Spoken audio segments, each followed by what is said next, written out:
This is the Nihola 4.0 family.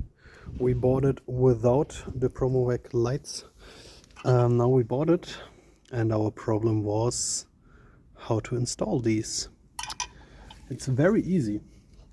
You can loose this screw and then pull this out, where you can connect your Promovec lights, and that's it.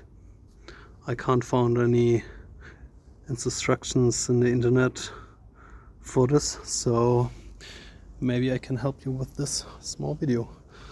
You also have to unscrew this and then put your lights here.